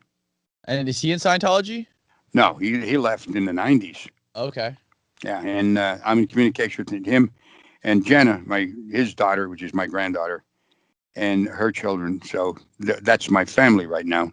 Right. And the two cats, I guess you could call them my family, because my big cat, Frank, I have a chair at the table. He eats at the table with us. And we were talking about this when we were talking about the interview. I have a feral cat named Sammy. Oh, yeah. And she has a bedroom dedicated to her. So once she gets over her fear of me, she'll probably sit at the table and eat with us, So just Yeah. That's awesome. You should have set her up on the table with you for the for this podcast. Well, she's not in a mood to. She doesn't know if she can trust me yet. Okay. Yeah, she's keeping her distance. Yeah. Well, she knows she's going to get great food because I give her the best food money can buy, and she looks forward to that. But she enjoys my singing more than me touching her. Mm. Anyway, getting back to this. Yeah. So, at what point did this reach a level, a point of no return? Like, there was a tipping point, right, where you realized, like, we got to get the hell out of here. This is, it's beyond our control. Yeah. Well, my wife is the eternal optimist. Okay. Things were getting bad, like not getting paid. Well, here, you live at Golden Air Productions. You're in a compound. There's fence around it with barbed wire pointing out and pointing in. You can't get in your car and go to Walmart and pick up some underwear or shaving cream or a razor or something, You just can't leave the base willy-nilly. You're sequestered there. You can't make a telephone call without somebody being on the extension listening to what you're saying and then writing a report on what you talked about. You can't receive mail without it being opened by the security guards. And you can't send out a mail in a sealed envelope. You can write a letter. You have to leave it open. Security guards will get it. They'll read it. If there's anything in there that they don't want to be known, they'll send it back and tell you how to correct it and send it out. Mm. So you're living a completely controlled life. My whole life prior up to that, I had been basically self-employed. So I was like a free agent. I could come and go as I pleased. You see what I'm saying? But I figured... You could leave the compound and go wherever you wanted. You say what now? You could leave the compound and go wherever you wanted? You mean in life itself prior to the Sea Org? No, when you were in the Sea Org. I couldn't leave the compound ever. No, I could not just walk off the base. Okay. Even if I had to go to see a doctor, or I would have to have somebody be with me, and we'd have to write in what's called a CSW, a completed staff work, which presented what you wanted to do, how you'd be doing it, and then say at the bottom line, this is okay. And if that was okay, then you would present that CSW to the security guards at the gate, where there was iron gates that open electronically or closed, and they would either let you go or say, no, you can't go. Mm-hmm. And you'd have to have somebody go with you. That's how it was. In other words, I was trapped. Right. Okay, in some simple words. Now, this started wearing on me, but when you're first in, and like I did the album with Edgar Winter, and I did other things that were good, and I was working in the studio in really nice environment, long hours, and just a lot of duress. I figure I'm doing it for the good of all mankind. That is a very forgiving attitude that I had as for being treated the way I was being treated. Because I figured if we get this technology out, it's going to help everybody who lives on this planet. But as the years went by and it just become more draconian, I thought, there's something wrong with this. There's something wrong with what's going on now. And my life is becoming untenable. I can't really live this way. And I would say this to my wife, and she would say, Ron, it's going to get better. I know it's going to get better. And I'd say, Becky, listen, If there's a boulder running down a mountain, do you think that boulder is going to stop and return and roll up the mountain? If things are going bad in something, in an organization or in life, and nothing is done to change it, things will continue to go bad or even get worse. You see what I'm saying? Yeah. Now, let's talk about quickly how much conversation goes on with the Sea Org members, the people that you were interacting with. How much conversation is there about the science fiction-y shit, like Xenu and his Galactic Confederacy and the volcano? okay, I'm going to give you a nonverbal answer. What does that look like between my thumb and my first finger? That looks like a 0. You got it. Nothing. If you're caught saying anything about that, if you're at that level, and don't forget, that level is part of the operating thetan, meaning a thetan is a spirit. Operating means you're operating as that spiritual being. That's OT3. That's confidential. If two people are on it, even the person who is on it and you are on it, you still don't talk about that to anybody, ever. And that's in like a rule book that Hubbard wrote? Absolutely. Absolutely. You don't discuss that with anybody. I mean, it's Hubbard also wrote more science fiction than anybody in the history of the planet, right? I mean, do these people know this? Of course they do. Of course they do. And they don't get Well, suspicious. no, wait a minute. I don't know if everybody in this year knows that, but most people do. All right. Yeah, this dude wrote maniacal stories, just complete fiction stories. More of them than anybody. And how could you not tie the two ideas together? Like, maybe this Xenu shit and this hydrogen bomb that happened on this volcano and aliens shuttling humans back and forth between other galaxies is maybe this is all horseshit. That's true. But I'll tell you this. When I got on that level, and I did that level, by the way. Okay? Which level? OT3, what you're talking OT3. about. Right. Yeah. When I first did it, I thought, okay, here's the technology. This seems really odd, but I'm going to try it. But I thought to myself, which I didn't tell this to anybody until after I left. I thought to myself, look, here's a problem. This is going on 76 nearby planets. The problem in this sector of the universe is overpopulation, an average of 150 billion people per planet. And Xenu is this galactic warlord who now is going to, quote, handle this. There's a whole story that goes behind it that's not on the level when you get on it, but there was a book written on called Revolt in the Stars, and he stole the money from the tax people electronically.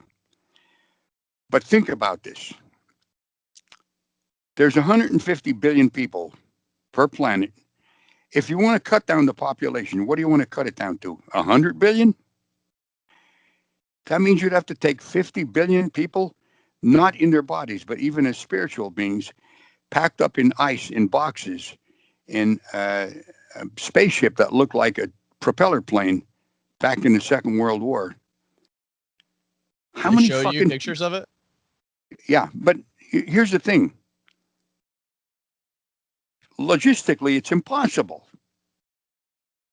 How long would it take you to get 50 billion times 76 packed up spiritual beings to another planet? I guess it's so fucking out there that you don't even use. But I thought that though, and it was the one thing. It was the one thing I thought, this can't be true. But I have to do this level. I can't say, hey, wait a minute, how the fuck did he do this? I got it. You're overwhelmed with the drive and the desire to succeed and reach the next level. Not only that, you're overwhelmed with the fact that you're going to get your fucking brains beaten if you bring up something like that. I don't mean physically. Nobody would beat you in the head like that with a club. But I'm talking about you'd have to go to security. You'd be security checked. You'd be sequestered. And you'd spend a life being interrogated as what evil purposes do you have against L. Ron Hubbard? What evil purposes do you have against David Miscavige? All these questions. And you'd be on physical labor. You'd be off that. If you questioned anything, that's what would happen. If you like a thing, if you question something of that magnitude, you're horseshit. Your days are over as far as ever doing that level again. And there's still within you that possibility. Maybe something here is going to work and give me something that I would really like to have, which would be to be a more effective, powerful individual. I could help more people. The help button is a big deal. It's a big deal with people in Scientology. A lot of them, when you first get in, you want to help yourself, but then it comes that you want to help your fellow man, and that's a driving force. I got to tell you, Danny. You see what I'm saying? You're tracking with me. Yeah, absolutely. This is I can see it. This is a real trap that you got yourself in, and you go along with it. What if you're like, look, I'm over this bullshit. Okay, be like, look, I've been here for 30 years. I've risen through these ranks. I've donated all this money. You guys pay me $50 a week. I'm done. I'm gonna go do something else. Like this is bullshit. I'm not gonna stay here anymore. It didn't happen that way with me. But you want to hear how it happened? Yeah. Or you have something else you want to ask before we get into that? No. Yeah, I want to hear how you ended up leaving. Okay. Well, here's what happened. As I said, I used to say to Becky, look, this is terrible. There's some way we got to get out of here. Now, I was really chancing something because in the Sea Organization, they have what's called knowledge reports, where if you tell this to your wife, she is duty bound to write a knowledge report on you saying these things.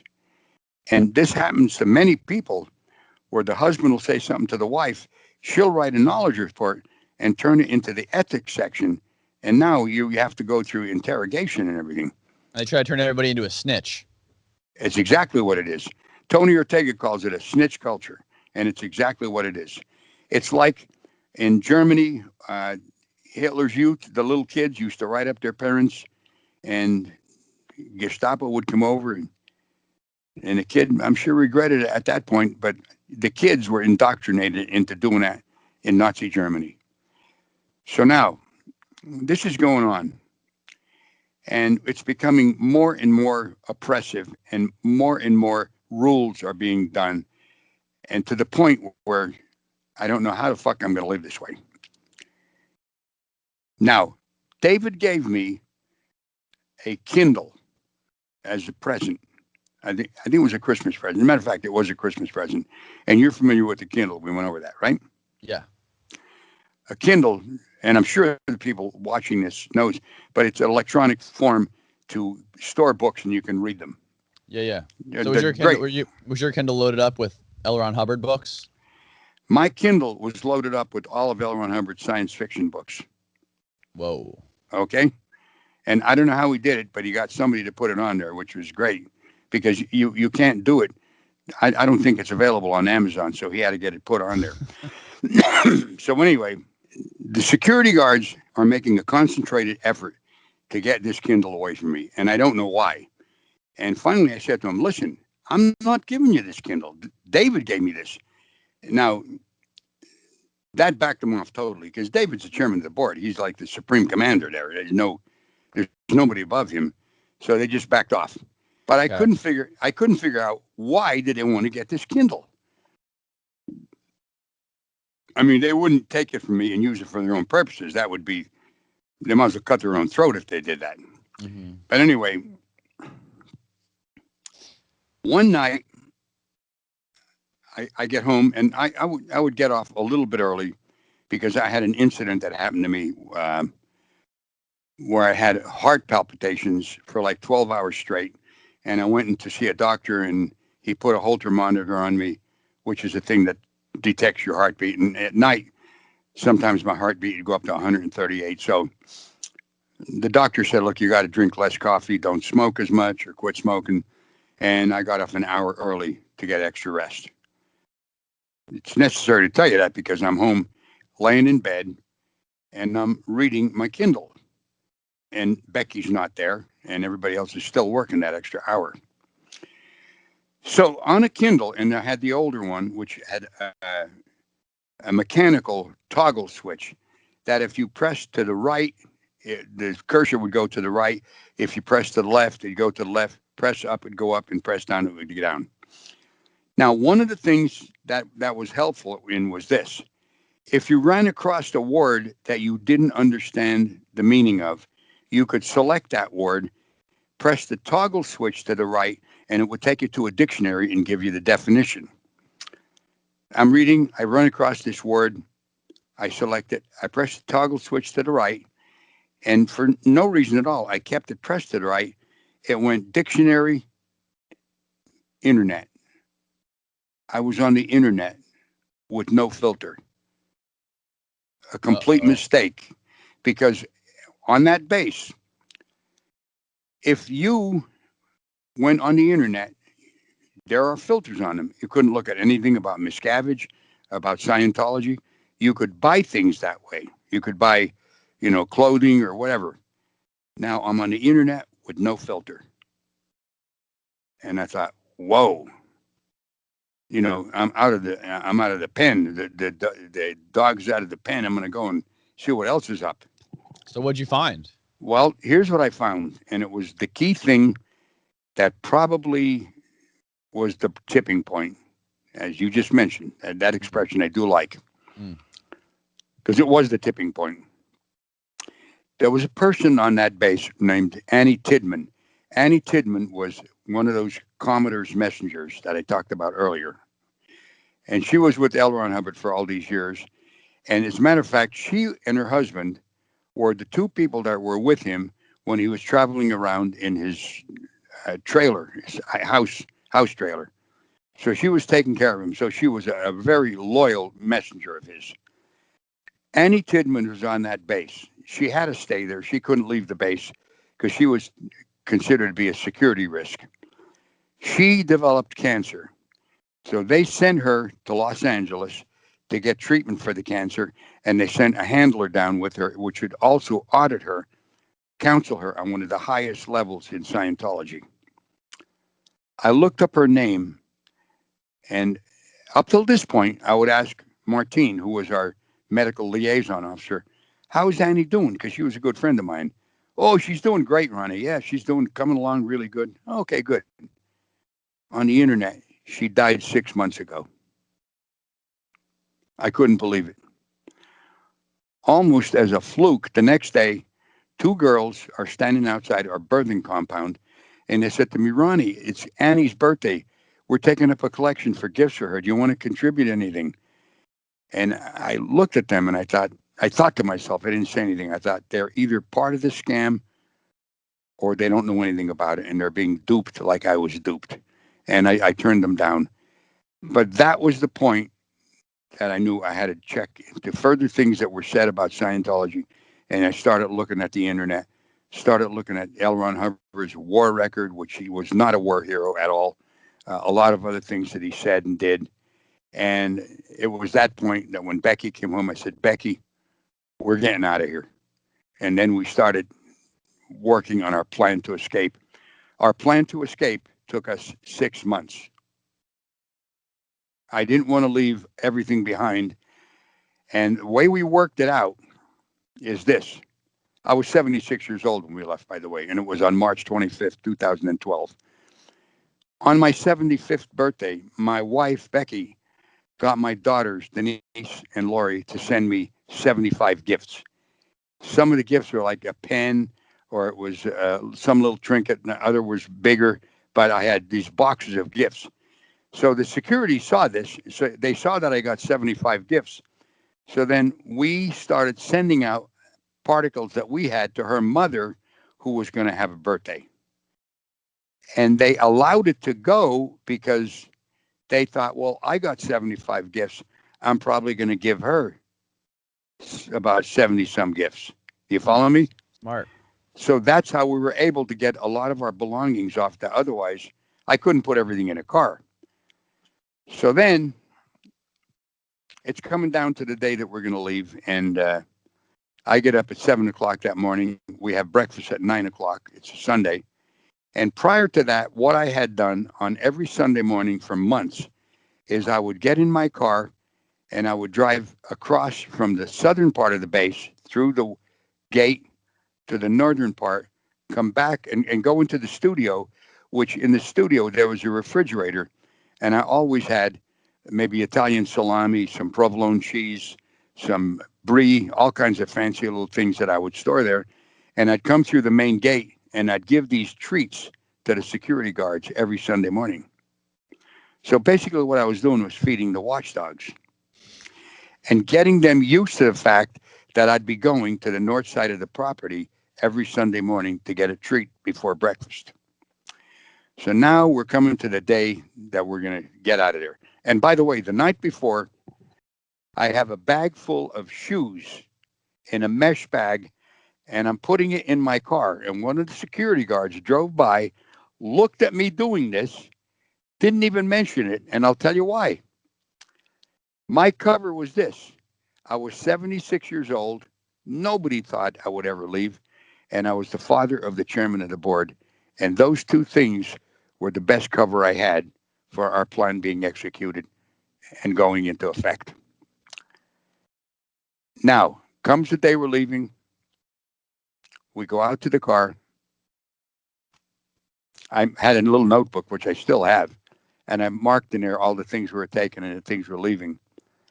And there are two gates on the lower side of the property. The main gate where the security guards are has like a booth in it where the security is, and they have infrared things where they can look all over the base and just all kinds of electronics equipment to see if anybody's trying to get out or get in. And there's another gate called the West Gate, which is west of that, about 150 yards down the road. And all it is a gate that there's a camera on that you buzz, you press a button, they look at you through that camera, and then if you hear the gate go, Bob, it's opening, and they'll just open the gate for you. Mm-hmm. Or if they want to question you, they'll say, well, come up to the main booth. So now we're in the car, and I know this because I've planned this out. On Sunday morning, there are only 2 security guards on duty. Jurgen is in the main booth, and Sal is in the chase car. When I say a chase car, it's actually like a van that this guy has, and he uses it to chase people if they try to escape. But Sal is down at the place where we have breakfast, which is about 50 yards away from the main booth. I know this because the chase car is parked outside that building. So I thought, okay, this is going to work. Meanwhile, my heart is in my throat. I get up to the gate. I press the button. He didn't even ask me a question. He just opened up the gate. I slowly pulled out, said to Becky, we're turning left, Becky. I turned left, pedaled to the metal, got it up to about 75 miles an hour because of 1 mile down the road, there are 3 decisions you have to make. If you turn right, you can go to Route 10, which will take you to LA. If you go straight, it'll take you to Route 60, which takes you to LA. If you turn left, you go into the town of Hemet. I knew that when Sal came there, he would figure, I'm probably going to go turn right to get on 10, to get on the main highway. That's probably what he did. I don't know what he did, but once I turned left, it's a straight mile shot before you get into Hemet. Once I got into Hemet, I turned right, and we were free. That trip across the United States took me almost 3 days. I paid for gas, paid for food. We stayed in a motel 2 nights. Everything was paid with cash. Because if I used my credit card, they would check. They would got me. They would have a way to know where I was. They would fly people out to where I probably would be, and they would have seized me and taken me back and Becky. How much cash had you saved, making $50 a week? Well, I was at a point where I was getting an amount of Social Security, so I was getting that also because of my age, but a very small amount because I spent 26 and a half years on staff, and they pay in almost on $50. What do they pay in Social Security? Now, how did you get a W-2 for that? Was that like Yeah, accounted for? Yeah, you can see for the year $2,500. Wow, man, you can't do. I mean, you can't do shit with $2,500 a year. I don't understand. Like, I figure most people would just quit so much earlier after making that kind of money. Like, okay, this is great. Scientology is wonderful. It teaches you all these great things, but you're making $2,500 a year. How could that justify making such a small amount of money? Because your mind is conditioned into thinking what you're doing is helping every man, woman, and child on the planet. Ugh. Danny, you don't know that state of mind unless you're in it. There was a group at one point way back, maybe in the 60s, called the Peace Corps. You ever hear of that? Yeah. Okay, these guys got pittances, but they did it because they figured they're helping all of men. And with Scientology, and they probably were to some degree, but with Scientology, they talk about clearing the planet. They haven't cleared a fucking cul-de-sac yet. You know what I'm saying? Yeah. But your mind is upset.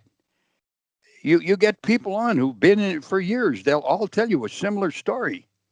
So what was your plan? What was your plan? You got on the highway and you drove across the country, you and your wife. What was your guys' plan? And what happened? What did those guys do once they realized that you were missing? Well, I'm sure the shit hit the fan because for me to leave, that was a terrible thing. That because I would be considered a really sensitive particle or a security risk. What was my plan? I wanted to live my life in freedom. That's what I wanted to do. I wanted to get in communication with my two daughters and my grandchildren and see them and maybe go back to playing my horn again, or there's exercise devices I was selling. I could do that and just enjoy life. That's all it was. And Did you anticipate them hunting you down after this? oh yeah, I know they'd come after me, but I didn't know when.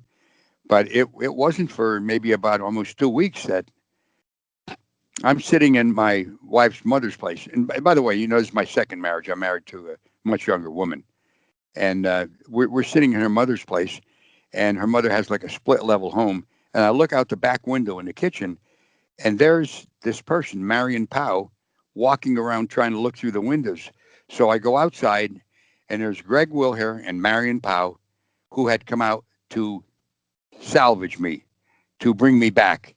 And they're trying to be jolly and funny and then saying, "Oh, Ron, it's so funny because we thought you're going to go to Florida. We never thought you'd come here. But here we are. Ha, ha, ha." You know, and I said, "Greg, listen, I'm not going back. I mean, that was a terrible fucking life I lived. So you can just cool it." And then he pulls out this bulletin and he said, "You blew." Now, blow is in other words for leave without authorization. Mm. Okay. And in that technical bulletin, listen to this, Danny. It says the only reason that a person blows is because they have committed harmful acts to the group that they're a part of. So they want to remove themselves from the group so they don't continue harming it. It doesn't say anything about you could be living such a miserable fucking life that you'd take anything except staying in that group. And that's why you left. Doesn't say anything about that. It says that it's your fault that you left because you've been hurting the group and now you want to get away from it, not to hurt the group anymore. Does that make sense to you? Oh yeah, I mean, how convenient for them. Now Exactly. you're a danger. That's the only reason you could have left. There's no reasonable explanation for you to leave. That you got it entirely. I don't have to tell you another word about that. But I will tell you, they hung around and they started calling me every day, and I never answered the call. And so after about a month, we went to visit my son Ronnie down in Virginia. And when I came back, I went to the motel that they were staying at, and the car was gone, so they had left. They didn't want to go back because they had to go back and tell David, "Listen, we didn't get him." And at that point, you're in deep trouble, in very deep trouble. Mm-hmm. So now, a year goes by. This is 2013 now. I purchased a house in West Dallas, where I'm talking to you from right now. And across the street, one night, there's a guy over there looking in the windows of a house that's for sale. The next door neighbor calls the cops and says, listen, there's some guy looking in the windows of this house that's up for sale. I think he might be a drug dealer. Out comes the West Dallas police, primarily a guy by the name of Nick Pye, who at that point he was a detective. And he confronted the guy and said, what are you doing? The guy says, what, am I breaking the law? What am I doing wrong? He says, well, I'm just asking you what you're doing. You're looking at this house. And the guy says, oh, yeah. He started giving him a bunch of crap. Now, I don't know where he had the guts to do that, because Nick Pye is built like an NFL linebacker. It looks like he can bench press 400 pounds, and he actually can, okay? So Nick Pye says, listen, I'll tell you what, you're under arrest. Can I look in your car? The guy says, sure. Nick goes and looks in the trunk of this van, which has blacked out windows. And in the trunk of that van is 5 license plates from 5 different states, 5 handguns, a stun gun, 2 rifles, 1 fitted up with a silencer, and 2,000 rounds of ammunition. What and the fuck? Yeah. And by the way, just for your viewers and anybody else, on my website, therealronmiscavige.com, you can go there and hear the interrogation that Nick Pye and Ricky Hankins, who was a tobacco, alcohol, and firearms agent, you can hear the actual interrogation of Dwayne Powell and his son, Daniel Powell. They were a father and son team. And hear the things I'm starting to tell you right now. They can hear this actual interrogation. Now, it turned out that they were getting paid $10,000 a week to follow me. And they had to follow me from 8 in the morning to 8 o'clock at night. And then if I went out after that, they'd still have to work. Upon the interrogation, once Dwayne Powell knew that he was in deep caca, he started singing like a canary. And he said, listen, we meant the man no harm. And we use these for target shooting. And he was indicted, though, by the way, by an Eastern Wisconsin court. And the church, because I don't think he'd have the money to do it, sent up an attorney from Chicago that got him on 5 years probation. But anyway, as part of that interrogation, they mentioned a scene that happened in a local supermarket that I was shopping for groceries. And this was the summertime. And I had a pocket T-shirt on, and I come out to the car, had groceries in the cart, opened the back door and was going to put the groceries in. And I bent over to do that. And I thought my cell phone was going to fall out of my pocket. So I grabbed my left chest with my right hand. These PIs are in the van. Of course, I didn't know that at the time. They saw me, and the father says to the son, it looks like he's having a heart attack. I should call in and see what we should do. So Dwayne called in, and a guy come on the phone by the name of Greg. And Greg said, listen, I'll get somebody on the phone for you. Within minutes, another person got on the phone, identified himself as David Miscavige, and said, listen, if it's his time to die, let him die. Don't intervene. Don't do anything. And at that point, when they hung up, the son said, listen, at that point, we knew if this ever happened, because it looked like I didn't have a heart attack, he says, I'm calling 911. I don't give a fuck what this guy said. I just can't believe he said that. So now, I get a call in Whitewater. This is prior to me knowing about this. And actually, I didn't get a call. I'm sorry. Whitewater police came to the door and said, listen, I want to tell you, you've been being followed by members of the Church of Scientology for the last year. And we'd just like to tell you this. And could you come out? We want to check your car out for something. So they said, okay, well, the West Dallas police want you to take your car up to them, and they're going to check it out for a GPS. So I took it there. You know what a GPS is, right? It's a tracking device. Yes. Yeah. Okay. So we took it there. They took it in the police garage, and Nick Pye is in there, and the guy's up checking under the wheel wells. And on the right rear, he brought me over and he said, "You see those scratches? That's where the GPS was. Because when you take it out, it's highly magnetized. It'll scratch the metal." So now, Nick Pye said to me, "Okay, so these guys were following you. Do you have any idea why they were following you?" I says, "Well, Nick, I'm the father of the chairman of the board of the Church of Scientology. So they might be following me thinking that maybe I'm going to go to the media or the press or something. And I have no intention of doing that. And the other reason is this: I've had some heart problems, and maybe my son was a little bit concerned about me." Did your lights And just go out? Can you hear me? Oh, no, yeah. It just got like super dark in there, but it's It, fine now. yeah, it looked like there was a little malfunction of something. I don't know what the hell it was. Oh, okay. Yeah. Sorry to interrupt. That's okay. So getting back to what Nick said, he said, "Do you have any idea why they were following you?" And I said, "Well, I'm the chairman of the board of the Church of Science. I'm the father of the chairman of the board, and they consider me a sensitive particle that I might go to the press or whatever. And also, maybe my son is a little concerned with me because I've had some health problems with my heart." And he looked at me and he said, "Listen, I don't know how to tell you this, but I'm going to have to. Look." And he told me the story. He said, "Your son, when you were at Aldi's putting stuff in the car, the PIs called and said, it looks like you're a target," that's what referred to me as, is having a heart attack. "Your son come on the line and said, if it's his time to die, let him die. Don't intervene. Don't do anything." Mm-hmm. Now, when he told me that, that kind of changed my universe. First of all, I couldn't believe it. And it just, even to this day, there's that little inkling of, is this true? And it is true. He did say it. Have you ever asked him about it?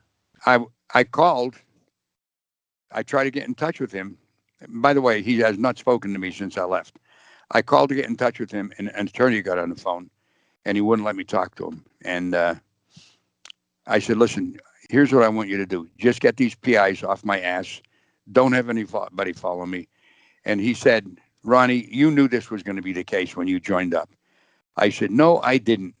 Mike, if somebody had told me, if you join, you're going to live a sequestered life on a compound. Your mail is going to be read before you send it. You can't get mail in unless it's checked out. You can't make a phone call. You can't leave that compound," I would have said, "Fuck you. I'm not going to do this." I know I didn't know it was going to be that. But that situation itself kind of changed my universe in thinking how he feels about me, because at that point, his power and being exposed for something like that, and a convenient way to have me out of his life, would be probably like the best solution in his mind, you know? Yeah.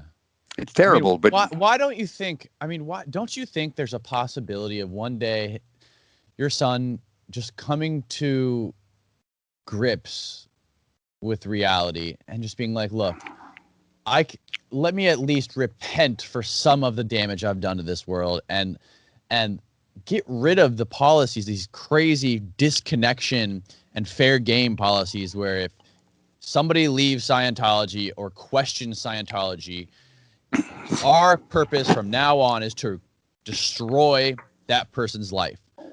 That's such an evil thing to do. Like, don't you think there's a possibility your son could just be like, maybe we should just get rid of that shit. Let's get rid of all the Xenu Galactic Confederacy horseshit, and let's just make this a positive thing. We have our tax exemption. At least I'll be able, I don't know. Maybe he'll be able to sleep at night. Maybe he'll be able to make up for some of the damage he's done if he could rethink this thing." Danny, I agree with you. As a matter of fact, by the way, did you ever get to the end of my book? I know you were going to get it. No, I didn't get to the end of it yet. No. Okay, you'll see in the end. Well, I'll tell you what I say at the end. And my thinking on it is this. I don't know if it could be salvaged, but if there was a possibility of it being salvaged, they'd have to do several things. One of them would be get rid of all the disconnection policies. Okay? Number one. Number two, give a general amnesty, which means anybody who you feel has done something bad against you, they're forgiven. And there's no questions about it. You'll wipe the slate clean. It's like a pardon. Okay? And number three, only sell products or services that you can deliver an end result. In other words, those lower bridge products. Because truthfully, if that would have happened in the beginning when Scientology started, just the things that worked, like the communications course, the lower level, two-way communication with somebody that you feel better about it after you're done, I think it would have been a great self-help group. As it stands now, they don't shoot themselves in the foot with a 22. They shoot themselves in the foot with a shotgun. There's no turning around right now. If they would do what you just said, that would be wonderful. Danny, I tell you, I have almost no hope of it happening. I swear to God. I wish it would happen. And I wish my daughters would come to the senses and say, hey, listen, we're going to talk to you, Dad. And everybody who's been disconnected from a family who's in the church, and they're not really a church, because the one common denominator about other religions is that they have compassion for their fellow man. Let me ask you this. If you had a gun to your head right now and somebody said, I need you to get a hold of your daughters and your son and have a conversation with them about this, what would you do? I couldn't get in touch with them. They wouldn't allow the call to go through.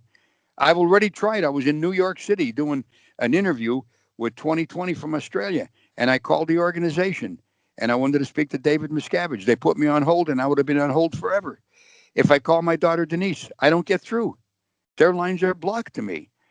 I can't speak to them. I went down there. Danny, after I got this interrogation on a CD, what these guys said, I went down to Florida with my wife. We drove down. When we were about 20 miles within the city limit, we had 3 private investigators start following us. I went to my daughter Lori's house. No answer at the door. I went to Denise's house. Her husband came to the door. I said, I want to speak to Denise. He said, well, you can't. He said, you got to handle it with the church. I said, Jerry, come on. This is a waste of fucking time. I'm not going to get any place with that. We spoke for about 20 minutes. You wouldn't even let me in the house. Yeah. I said, what does this mean, Jerry? He said, well, I'll tell you what it means, Ron. Denise and I are through with you and Becky forever. It was at that point that I decided I'm writing a book. That was the point. Prior to that, all I wanted to do was get on with my life, get back in communication with my daughters, and enjoy life. At that point, I figured I've got to do something.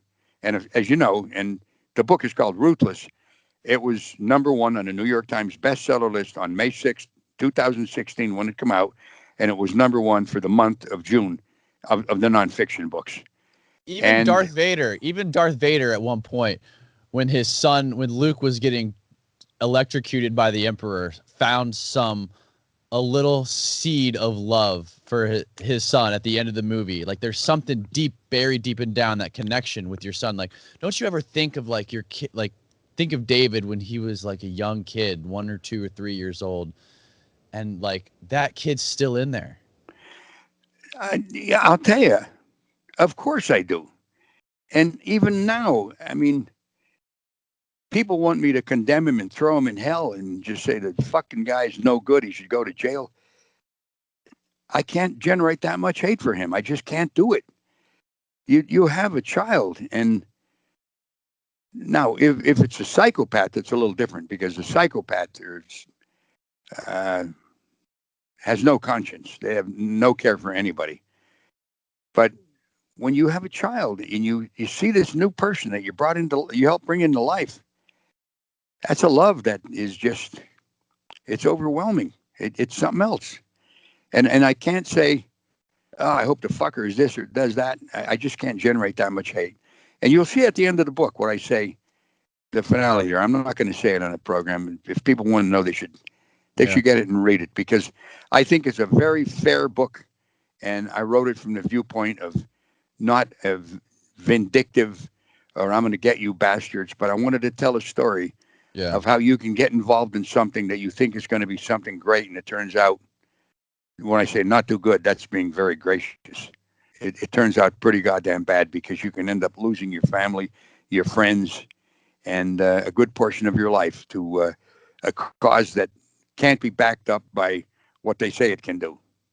I mean, that's, I think Scientology overpromises and underdelivers. And I'm being very gracious when I just say that, because I've met these people who have done these highest levels, and they can't do any of the superhuman things that they say that you're going to gain when you get to that level. What is it that they say that you can actually do when you get to the top level? Well, they used to advertise this. I don't know if they do anymore. They used to say that when you hit that, you are at cause over life, and you can operate independent of your body. In other words, you could have an out-of-body experience, as an example, and go and read the newspapers in Germany while you're sitting here in the United States. Whoa. All right. Did they ever teach you how to do that? There's techniques that are in the books. Nobody, listen, I was around for 42 years. I didn't meet one person who achieved it. Well, can you give me an example of a technique to get your spirit outside of your body? Well, it's in a book called Creation of Human Ability. Be on the moon, be on Mars, be on the moon, be on Earth. You know, ride. It just imagination things. You're imagining these things, but you're supposed to think you're actually doing it in life. And so I just sit here and I imagine that I'm in Germany reading a newspaper. Well, no. In that case, when it comes to that point, if you were to achieve the ability to exteriorize from your body and be in Germany, you would be there as the life force, the spirit that you are. Because, I don't know if you believe this, but it's not critical to this discussion we're having. You are a spirit. You are a living spirit. You're occupying a body. You as a spirit are the thing that is the life. That life could go to Germany and actually read the newspaper and tell somebody in the United States what it said. That ability is touted as being possible, even in the books like Creation of Human Ability. But on that level, in those days, and earlier on, they used to see you would achieve exterior with full perception. Wow. So yeah. You would feel like you were actually there, even though your cadaver wouldn't be there. Exactly. Exactly. You sure no one's ever done it? I never met anybody. And I was there with the guy. Listen to this. Who did that level? And this is bullshit, but I'm going to tell it. You're supposed to be at cause over mental energy and even matter, energy, space, and time. In other words, over the universe. We are going to go in a room. This is when I was in the Sea Organization, and the door is locked, and there's another person with us. And the other person says, well, look, he said to this guy, you're OT8. Why don't you just use your powers to open the door? And he says, no, I will never do it. I did it one time and a person saw it. They got very sick. I'm never going to do it again. That's horseshit, man. He couldn't do it. Whoa. But they would make excuses, as to why they were not doing it. And even L. Ron Hubbard gave them a convenient excuse. He said, now listen, before you start reading rotogravure, and that's another word for printed stuff. Mm-hmm. You know the word rotogravure? No. I think it referred to print in a newspaper. He said, before you start reading rotogravure in another area, be careful, because you're going to need a lot of backup. In other words, you might get attacked by alien beings if you do this. So wait until a lot of people achieve this level before you start doing it. So that gives people an excuse who've done the level to not do it and have it justified because L. Ron Hubbard said not to do it. Jesus Christ. I'm telling you, man, listen, I wish I were fucking lying to you, okay? I mean, I wish I were telling a fucking lie, but boy, I happen to be telling you the truth, Danny.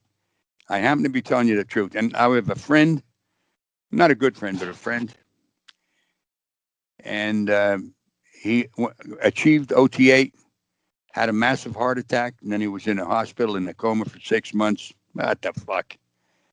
People get on that level, they die just like everybody else does from various diseases.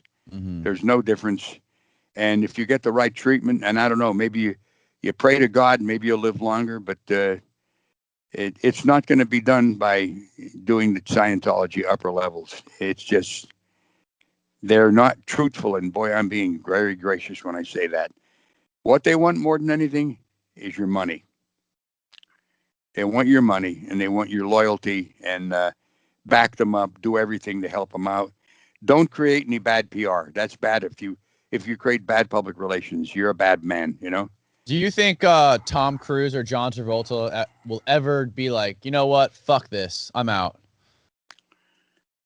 I think the possibility of that happening would be about the same as a penguin coming in a room where I'm sitting right now and playing an alto saxophone.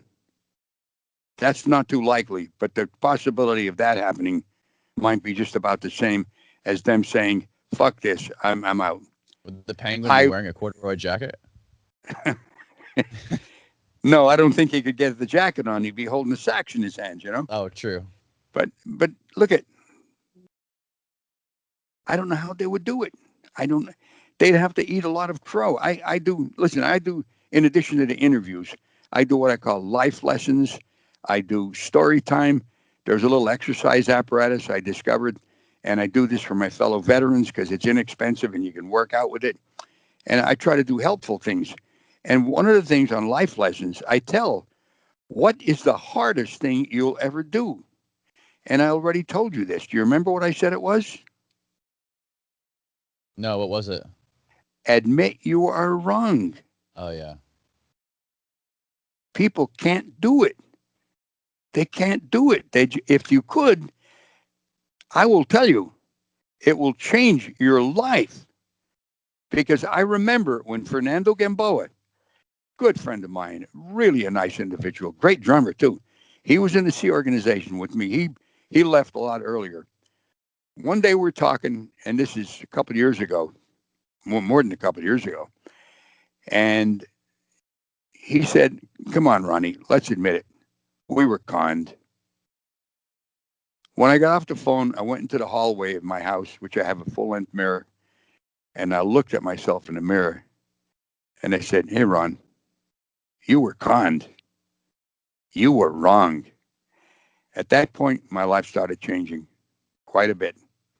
I could look at myself and say, okay, now, here's what I thought. That was wrong. I got conned. I accepted it. It was my doing. I didn't justify why I was wrong. Like if you were to say, well, I was wrong. Yeah, but the reason I was wrong, no, you haven't admitted it at that point. Wow, the irony. The Oh. irony from staring in the mirror, getting your headache out of your body, to staring in the mirror, telling yourself you were conned. You've come you've come full circle. I came full circle, Danny, and I'm going to tell you something. I think the highest level of operating Thetan is where you are now. Let me tell you, Danny, I got to give you credit. I never thought about it until you just said it to me. I got to give you credit, man. That's funny. I got to give you credit. That is. That's funny. But man, when you're in it, sometimes it's hard. But you're right. I came full circle. You did. Well, hey, man, we're at 2 hours, so let's wrap it up. Can you tell the audience listening where they can find your book, where they can find your everything about you, if they want to do some more research on you? Okay. If you go to therealronmiscavige.com, you will get my website, and you'll know it's the right one if when it comes up, it says right across the top, "It must stop." And there's a guy sitting on a bench in front of a body of water. That's my website. I tell you that because the church a while ago bought 500 variations of my name. And if you put in the wrong one and not therealronmiscavige.com. It'll take you to their 8 sites. On that website, you will see all of my YouTube shows. You'll see the interrogation that the West Dallas police did with the 2 private investigators who were following me. You can listen to that. You can see there's a link there to get my book. You can just go to Ruthless. I've also done 2 humorous books. One's called True Confessions of a Kid, and the other one's called Hideouts for Midgets on the Lam. They're just humorous books. I did it for laughs. You can get those on there too. And you can see the 2020 interview, other interviews I've done, and you can learn about me. And I appreciate it if you would, and get yourself educated and enlightened. There's over 90 interviews I've done with people who have been abused by the church. Danny, I got to tell you, thank you very much for having me on. You're a very, very nice person, and you gave me the realization that I never had, and I did come full circle. It's I a appreciate fucking you. 10. No, I'm telling you, man. There's a 10. That's great, man. Well, I appreciate you for doing this as well, and I'll include your links below. Okay, buddy. All right, take care. Yeah, bye-bye.